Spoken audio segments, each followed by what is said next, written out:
Hello. Are you sitting comfortably somewhere? Are you ready for a story? Our story this evening is called Washed with Tears. One night, Jesus went to dinner at an important leader's house. The important leader invited his important friends. They were all just sitting down to dinner when a woman walked in.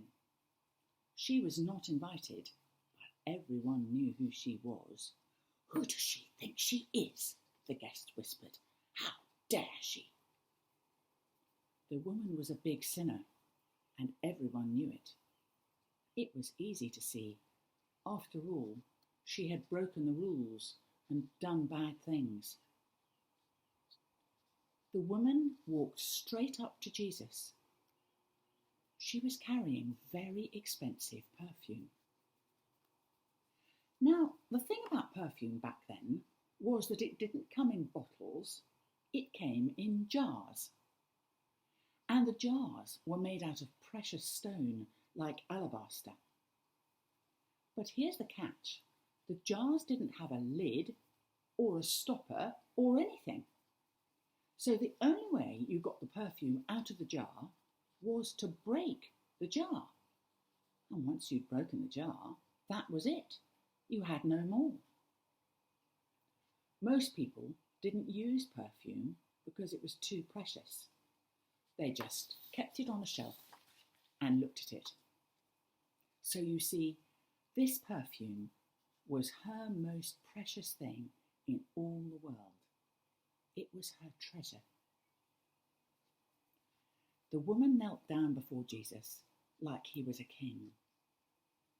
She held Jesus' feet in her hands and started to cry.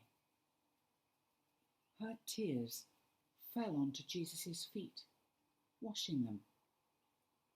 She kissed his feet and dried them with her long dark hair. And then she did something strange. She broke the jar and poured the perfume all over his feet. Everyone gasped. What a waste! Over someone's feet? Such expensive perfume! It smelt like lilies in a summer field. Jesus looked at the woman and he smiled at her. What she had done was the most wonderful thing. Just as Samuel had anointed David, God's true king, all those years before, so this woman had anointed Jesus, not with oil, but with her tears. The important people were cross. They thought Jesus should not be kind to this woman. "That woman is a sinner," they grumbled. "We're the good ones."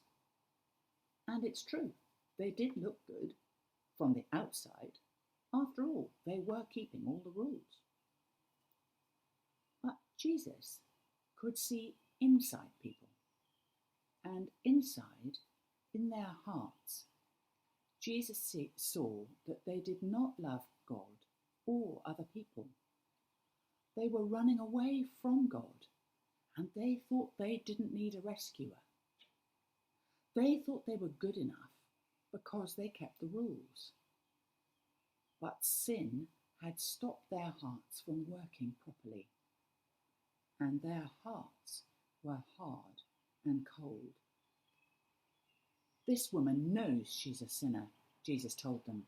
"She knows she'll never be good enough. She knows she needs me to rescue her.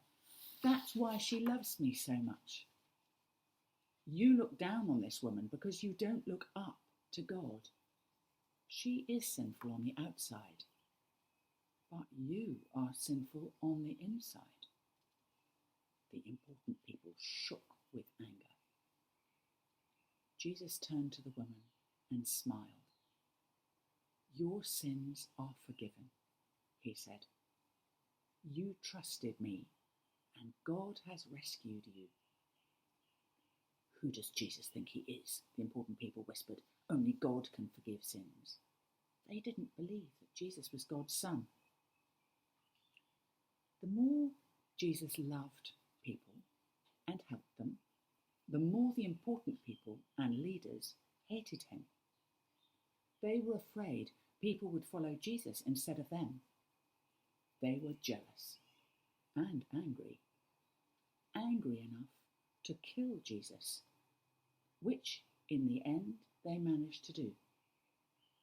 But you and I know the end of the story, which is that Jesus' Father brought him back to life again, because nothing can beat the power of Jesus' love.